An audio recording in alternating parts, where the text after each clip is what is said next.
Ntar ya Pak, lupa saya Pak. Ya, baik, bismillahirrahmanirrahim. Assalamualaikum warahmatullahi wabarakatuh. Waalaikumsalam warahmatullahi wabarakatuh. Suara saya tidak terputus-putus kan, Nak? Tidak, Bu. Tidak, Bu. Pada Allah Subhanahu wa taala berkat rahmat dan hidayahnya masih bisa melakukan pembelajaran kembali. Nah, ini masuk pembelajaran kita masuk pada bab yang ketiga tentang lembaga-lembaga negara sesuai dengan ketentuan Undang-Undang Dasar 1945.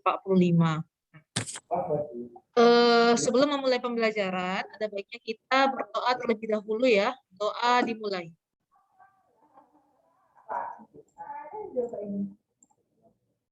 Semangat Pak, jatah masih ada 3 slot. Doa selesai. Ya. Ariel sepertinya udah siap-siap sekali mau belajar ya Ariel. Sampai merapikan baju ya Ariel. Oke, saya share terlebih dahulu. Nah, materi kita pada pagi hari ini yaitu tentang sistem politik di Indonesia. Nah, belajar tentang sistem politik di SMP. Sistemnya seperti apa, Bu? Politik, suprastruktur, dan infrastruktur politik. Pernah belajar di SMP? Ada yang pernah tahu apa itu suprastruktur dan apa itu infrastruktur politik? Belum pernah ya? Belum, Bu. Belum. Oke. Ya, baik. Sekarang saya jelaskan ya apa itu sistem politik ya, suprastruktur dan infrastruktur politik. Ya, tujuan pembelajaran kita pada pagi hari ini yang pertama menjelaskan makna sistem politik, dan memahami suprastruktur dan infrastruktur politik itu seperti apa. Nah, jadi kalau kita berbicara tentang politik Indonesia, nah nanti perpolitikannya terbagi atas 2, dan ya suprastruktur dan infrastruktur politik. Ya, supra dia golongan kelompok-kelompok yang di luar lembaga yang sah, dan infrastruktur adalah golongan kelompok-kelompok lembaga yang sah ya di dalam perpolitikan. Baik. Nah, apa itu sistem politik Indonesia? Jadi sistem politik Indonesia sendiri merupakan sebuah kajian politik yang menarik ya untuk dipelajari. Kenapa? Karena di negara kita ini tidak lepas dari perpolitikan, ya kan. Pemilihan umum dalam memilih presiden, wakil presiden itu tidak lepas dari pemilihan umum, yang mana pemilihan umum adalah bagian dari sistem politik itu sendiri. Jadi sistem politik terbentuk dari 2 pengertian, yaitu sistem dan politik. Nah, menurut Pamuji, sistem adalah suatu kebulatan ataupun keseluruhan yang kompleks atau terorganisir ya, suatu himpunan atau perpaduan hal-hal atau bagian yang membentuk suatu kebulatan atau keseluruhan ya. Kita skip dari itu saja, nanti bisa dibaca ulang saja ya Nak ya. Nah, jadi kesimpulannya sistem adalah suatu kesatuan dari unsur pembentuknya, baik yang berupa input, masukan, ataupun output hasil yang terdapat dalam lingkungan, dan di antara unsur-unsur tersebut terjalinlah suatu hubungan yang fungsional. Itu makna dari sistem. Lantas apa itu sistem politik ya kan? Nah, secara etimologis kata politik berasal dari bahasa Yunani ya. Jadi politik itu sendiri berasal dari Yunani, bukan dari bangsa kita.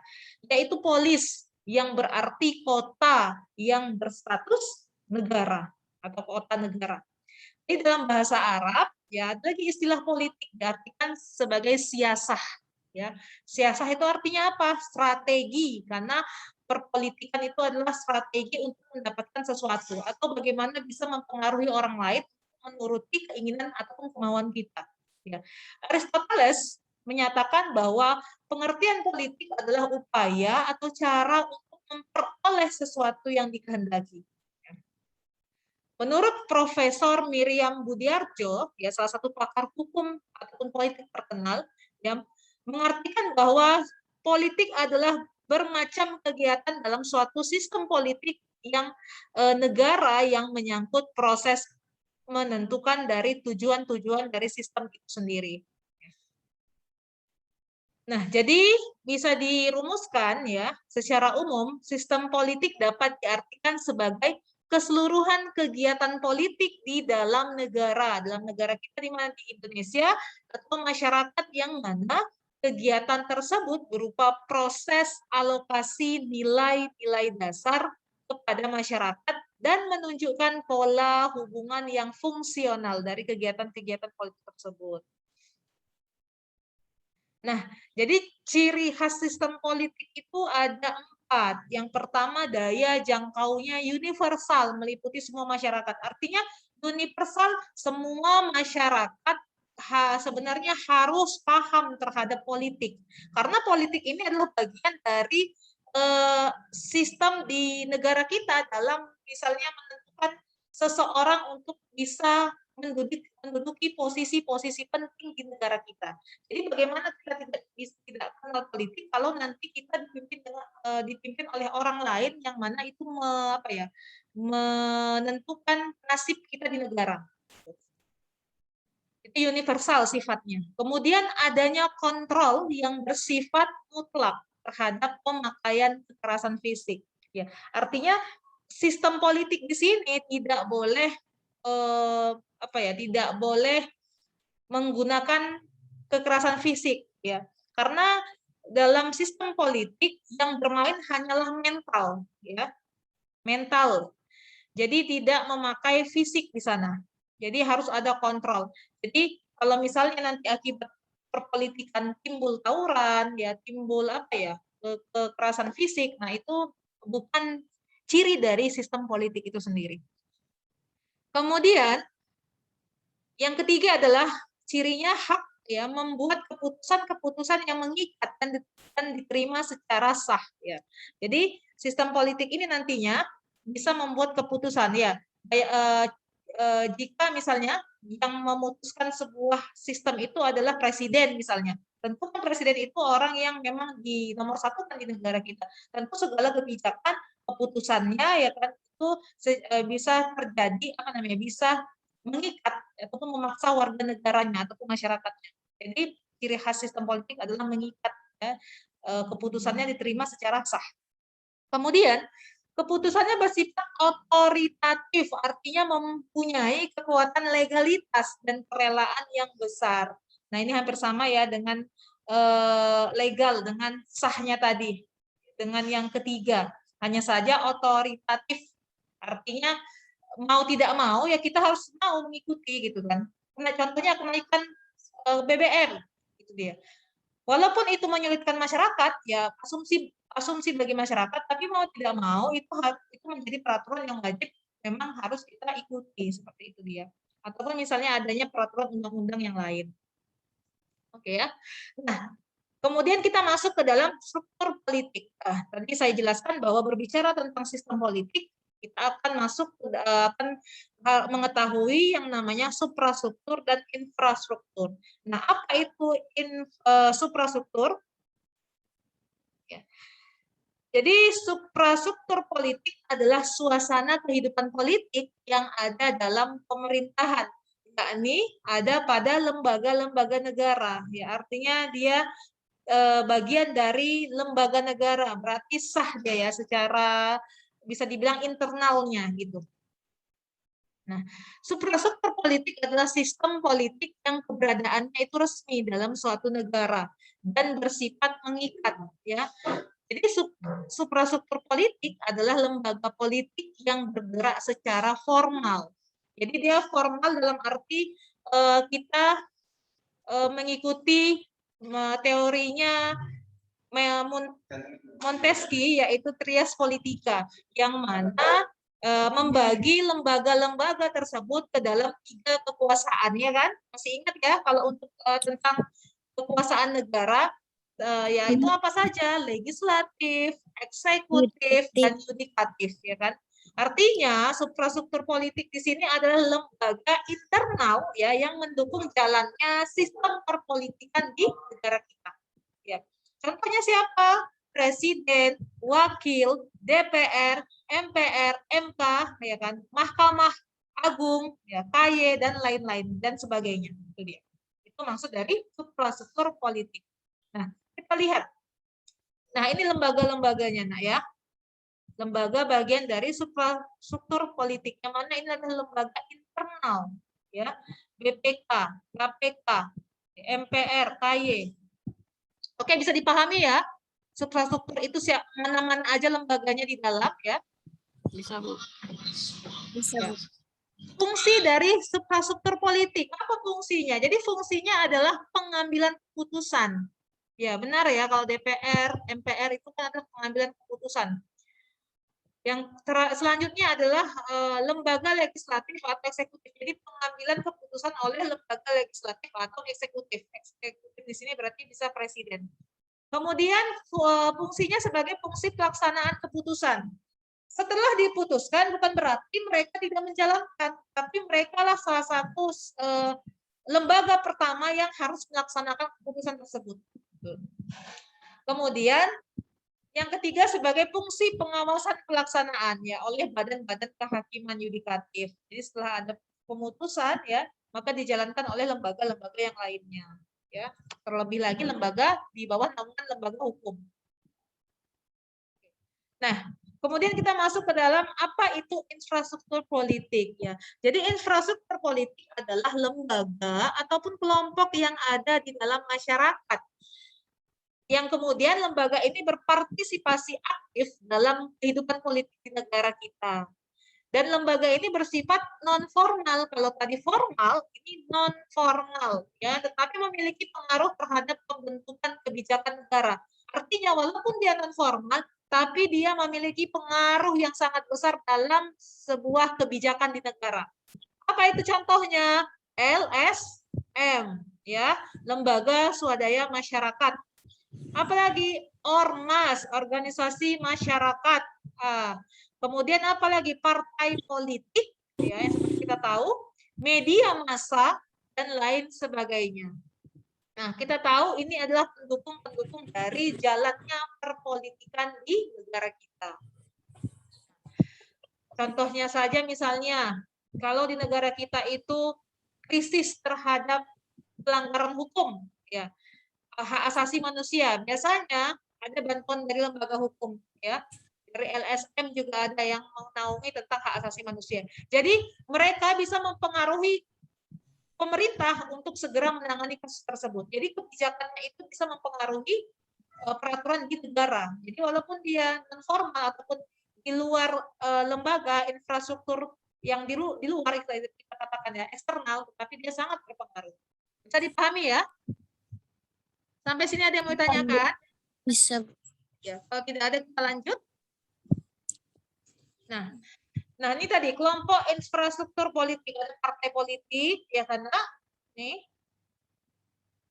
Nah, jadi infrastruktur politik juga terbagi atas partai politik, interest group, dan pressure group. Ya. Apa itu interest group? Ya. Interest group adalah kelompok masyarakat yang bergabung untuk kepentingan dan keuntungan warganya. Kelompok ini tempatnya menampung saran, kritik, dan tuntutan. Siapa contohnya? Organisasi massa, paguyuban alumni sekolah, ataupun kelompok daerah asal. Nah, itu dia. Atau misalnya kita tahu pemuda, ada ya, kita tahu ya, PP, Pemuda Pancasila, ya karena itu bisa mempengaruhi. Itu ya, apalagi pemuda golongan karya, kan ada. Jadi ini organisasi massa yang mana bisa apa ya? Bisa bergabung ya untuk menampung saran, kritikan, tuntutan ya, kepentingan bagi masyarakat kita ke negara gitu ya, ke pemerintah. Kemudian pressure group. Jadi pressure group ini adalah kelompok penekan. Kelompok ini melontarkan kritikan-kritikan untuk para pelaku politik ya ataupun kritikus. Nah, ini kebijakannya juga cukup vital ya, juga bisa mempengaruhi. Siapa contohnya? Contohnya kaum buruh ya, karena LSM juga masuk di dalamnya. Kalian pernah tahu kan kalau sudah buruh katanya di daerah Jawa melakukan demonstrasi, itu semua jalanan bisa ditutup macet ya kan, sampai-sampai satu harian kadang aktivitas di kota tersebut seperti hilang gitu. Karena apa? Kalau sudah buruh naik, karena di negara kita ini berapa sekian persen penduduknya adalah banyak pekerjanya itu adalah buruh, ya, buruh pabrik, buruh tani semuanya, ya. Bahkan dulu kenapa banyak kelompok PKI, ya, Partai Komunis Indonesia. Jadi Partai Komunis Indonesia itu banyak dari kaum buruh. Nah, itu dia. Karena memang buruh itu sangat banyak di negara kita. Jadi kebijakannya sangat mempengaruhi. Oke, ya. Nah, selanjutnya apa? Media komunikasi politik. Jadi media sasaran atau alat komunikasi politik dalam proses penyampaian informasi ini sangat berperan penting, ya, untuk menyampaikan saran kritikan kepada pemerintah. Ya, seperti misalnya ada slogan-slogan atau di televisi mungkin, ya, ini sangat berpengaruh. Jadi media komunikasi politik sering digunakan dalam menyampaikan saran kritikan terhadap pemerintah. Oke, ya.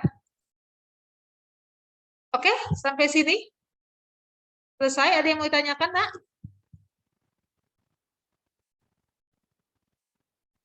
Sampai sini ada yang mau ditanyakan? Tidak jelas. Udah jelas? Benar. Kalau gitu saya yang bertanya lah. Kalian pasti mendengarkan aja, nggak mencatat. Saya tanya ya, sistem politik itu apa sih? Siapa yang mau saya tanya ini?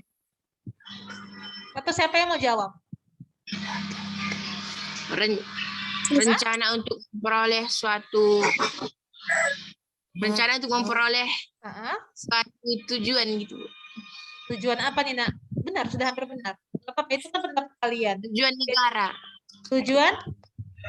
Tujuan negara. Iya. Siapa yang jawab? Ariel? Ya, Bu. Iya.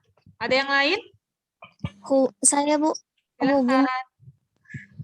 Hubungan antara berbagai lembaga negara sebagai pusat kekuatan politik. Oh, mantap sekali. Iya, benar. Jadi tidak ada yang salah definisinya. Karena semuanya menyinggung. Asal jangan jauh kali larinya ya. Kan ditanya sistem politik, jawabnya apa nanti? Tapi tentang makanan. KWU pula. Oke. Saya mau tanya tadi tentang lembaga-lembaga di suprapolitik. Apa saja? MK. Suprastruktur politik itu apa? Suprastruktur politik itu apa dulu, Ariel? Politik yang bersifat formal dan memiliki tujuan besar gitu. Apa?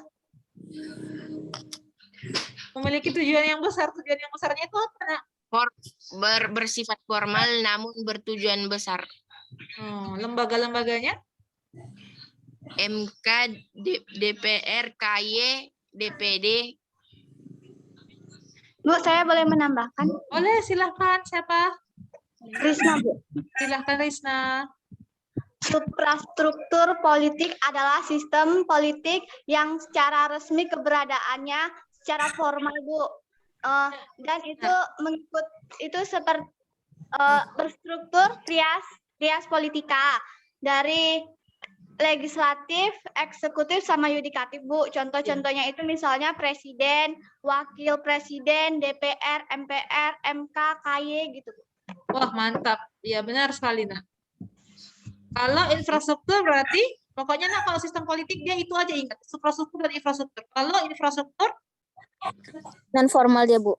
Formal, ya. Hampir sama maknanya, hanya dia lembaga-lembaganya itu Berbeda. non formal, iya. Jadi tujuannya sebenarnya, Nak, kenapa terbagi harus ada infrastruktur dan infrastruktur? Inilah yang kita mengetahui lembaga-lembaga yang mempengaruhi, ya, yang berperan dalam sistem politik di negara kita. Ya, kalau tidak ada lembaga itu, maka sistem politik tidak akan bisa berjalan dengan baik di negara kita. Apa yang mau dipilih, ya kan? Mau menjalankan pemilu seperti apa kalau nggak ada lembaganya, nggak ada yang mau dipilih kandidatnya. Jadi itulah peranan yang sangat penting dalam sistem perpolitikan, ya, suprastruktur politik dan infrastruktur politik. Nah, dalam infrastruktur politik ada golongan tertentu, ya kan, ada seperti Investgroup, ya kan, apa tadi nak? Pressure group, kelompok penekan. Dan satu lagi apa? Media komunikasi politik. Jadi jangan lupa diingat itu saja inti dari materi kita pada pagi hari ini. Oke ya, mudah-mudahan saya anggap semuanya memahami. Yang nggak jawab karena saya anggap karena malu-malu saja, ya. Mudah-mudahan benar-benar malu, bukan malu-maluin karena nggak tahu. Nanti bisa diulang lagi pembelajarannya nak di psikologi ya. Mudah-mudahan psikologi kita sudah bisa digunakan kembali, diakses kembali dengan lancar hari ini. Nah, jangan lupa juga untuk mengerjakan kuisnya juga kalau sudah lancar nanti ya psikologinya. Terima kasih. Saya akhiri dengan alhamdulillahirabbil alamin. Assalamualaikum warahmatullahi wabarakatuh. Waalaikumsalam. Warahmatullahi wabarakatuh. Warahmatullahi wabarakatuh.